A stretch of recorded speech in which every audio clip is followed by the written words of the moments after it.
Hi there, it's Casey Sullivan with the Sullivan Group of CrossCountry Mortgage coming to you today with a new episode on how to get rid of private mortgage insurance, or what we call PMI, on a conventional Fannie Mae or Freddie Mac loan. Let's begin by quickly going over what PMI is. Now, it's an actual insurance policy to protect the lender or the investor in the event of the borrower going into default on the mortgage. It's generally required on all conventional loans where the loan amount is more than 80% of the home's value or purchase price. If you would like a more in-depth look or video on what mortgage insurance is and how the other options may stack up against it, please visit my YouTube channel as I have a video with greater detail about that. Now let's go over some of the most common methods on getting rid of PMI on a conventional home loan. The homeowner can do a refinance, that's an option. Another option is they can pay down their mortgage to remove it.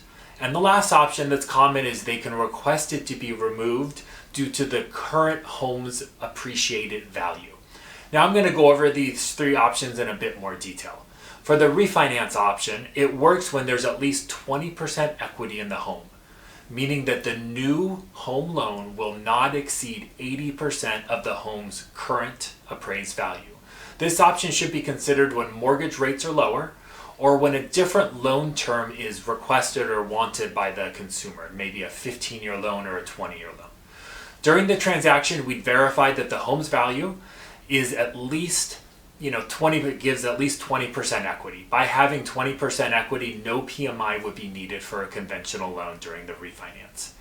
Now the next option, that's where the reason for the PMI removal has nothing to do with the current property value.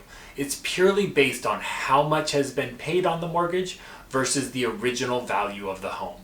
If the mortgage payments so far have dropped the loan to value to 80%, PMI can be requested in writing.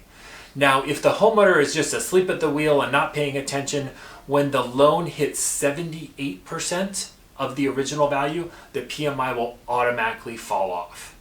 Now, when you make extra payments towards your mortgage, you will reach this 80% or 78% mark faster, and thus PMI will be eliminated sooner. The last option is where your home's current appreciated value is what we need to use for the PMI to be removed. In this case, the borrower would call the lender and find out how the process works. It's likely that the borrower would pay for some sort of an appraisal or valuation tool. Maybe they would be able to do an automated valuation to confirm that the current loan amount is not more than 80% of the home's present value. Now, with the 20% or greater equity, the PMI would then be dropped from the mortgage. Now, if you have other loans on the property, like a line of credit, you'd want to talk to your lender to see how that may change the rules and what's available. Now, in some of these options that I've gone over, there could be some additional requirements, like the lender confirming that you're in good standing and have been making your mortgage payments on time, or meeting any other requirements. So reach out to your lender. Now, these again are the common options for a conventional mortgage to remove the PMI or private mortgage insurance. FHA loans do not follow these same guidelines. It's actually quite different. To learn about how it works with FHA, check out my YouTube channel for that video.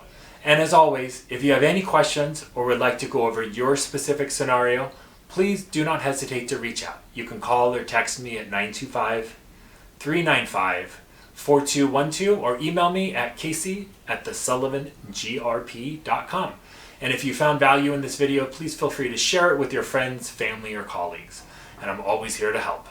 Bye now.